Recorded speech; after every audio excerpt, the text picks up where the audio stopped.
이사야 8장 7절 8절 말씀 봉독합니다. 이사야 8장 7절 8절 말씀 같이 봉독하겠습니다. 그러므로 주 내가 흉용하고 창일한 큰 하수 곧 아수르 왕과 그의 모든 위력으로 그들을 뒤덮을 것이라.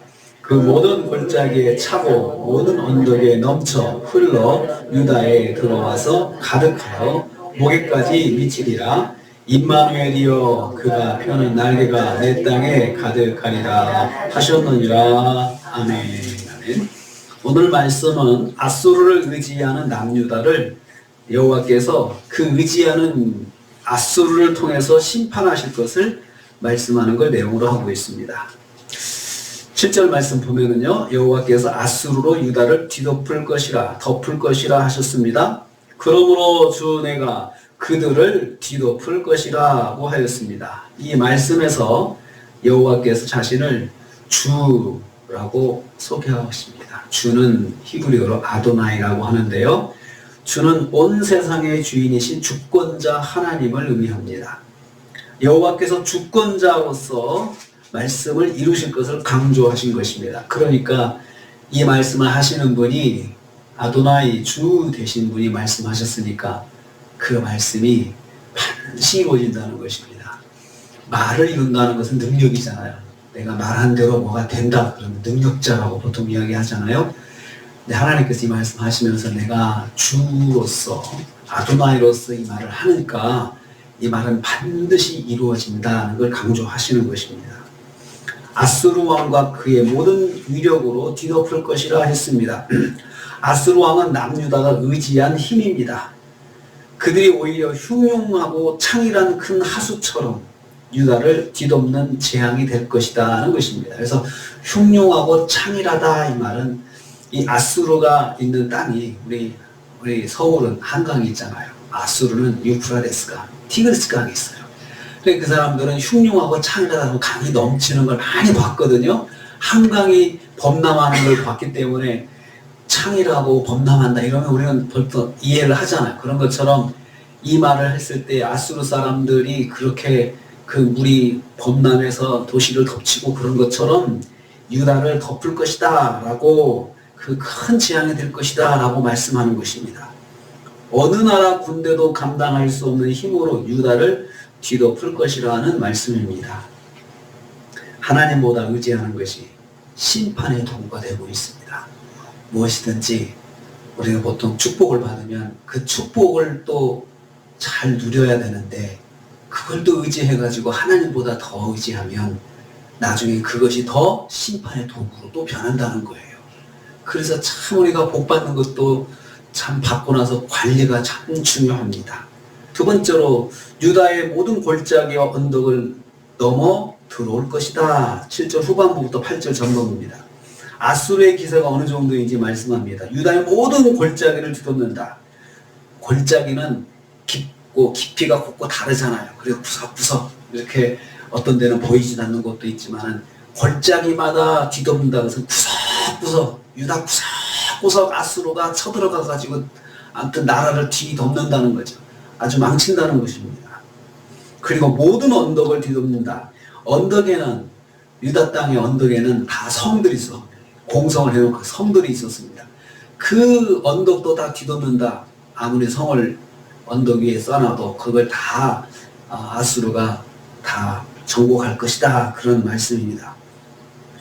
공성으로 안전하다는 높은 지역도 아수르의 물결로 뒤덮을 것입니다. 아수르의 군대가 유다로 들어와서 가득 찰 것입니다. 그래서 유다의 목까지 차올라서 유다가 위태롭게 될 것이라는 거죠. 목까지 차올랐다, 위태롭다는 걸 말하잖아요. 그렇지만 목까지 차올랐다, 머리까지 덮었다 하지 않고 목까지 차올랐다는 게 뭡니까? 간들간들하지만 살려는 돈다는 것입니다. 하나님께서 살려는 돌 것이다 라는 것이죠. 망하지는 않게 할 것이다 하는 말씀입니다. 실제로 히스기야 14년 주전 701년에 이루어집니다. 히스기야가 우리가 잘 아는 그때 기도해가지고 살아나잖아요.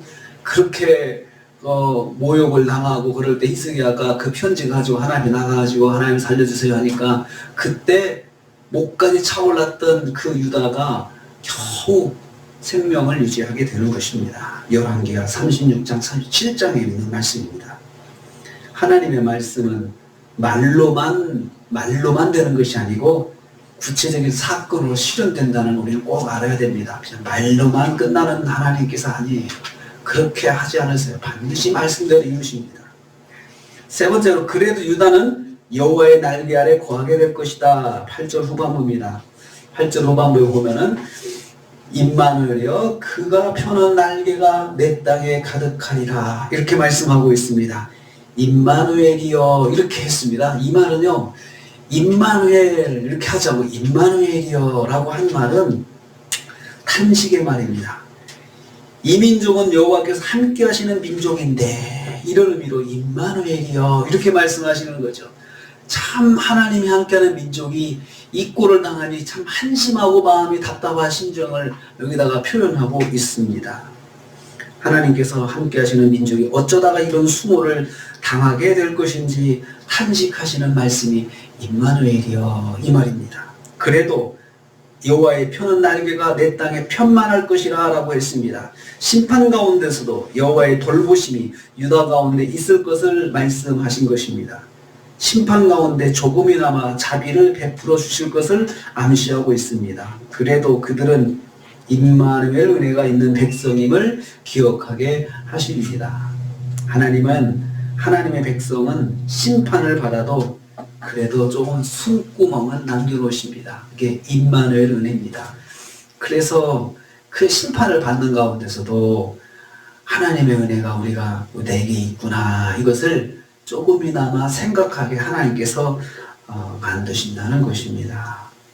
하나님께서 저는 이스라엘을 쭉 보면서 지독하게 받았던 이 백성을 어찌할까 하나님께서 너무나도 고통스럽게 고민하시는 걸 봐요. 때리시면서도 하나님도 속상하시고 때리시다가도 또 놔두고 또 싸매주시고 또 그냥 혼내시다가도 하나님께서 또 탄식하시고 꼭 우리 부모 마음 같지 않습니까? 자식을 혼내는 부모 마음 같지 않습니까? 너무나도 잘못한 자식을 혼내지만 그러면서도 마음이 또 아프고 그래서 또 때리던 매끝이 또 약해지고 그리고 또 다시 또 붙잡고 이야기하면 또 말을 안 듣고 그러면 또 속상해가지고 또 혼내고 이게 계속 이스라엘 반복되는 것입니다. 그래도 내 땅에 여호와의 날개가 가득할 것이다. 그렇게 심판을 받아도 하나님의 은혜가 남아있다는 것입니다. 하나님의 헤세드 사람입니다. 하나님의 백성은 맞아도 하나님 백성입니다. 하나님께서 혼내셔도 하나님 혼내시지 남의 손에 맡기지는 않으신다는 거죠. 우리 하루를 살면서 그래도 하나님의 헤세드가 우리한테 있는데 말씀 순종하고 하나님 말씀 붙잡고 살면 얼마나 더 예뻐하실까요? 혼내시면서도 하나님의 은혜를 주시는데 말씀 순종하면 얼마나 큰 은혜가 있을까요? 우리 오늘 하루 살면서 하나님의 헤세드의 은혜가 충만하게 거하시도록 순종하시면서 말씀 붙잡고 사신 하루가 되시기를 주님의 이름으로 축복합니다. 주님 감사합니다.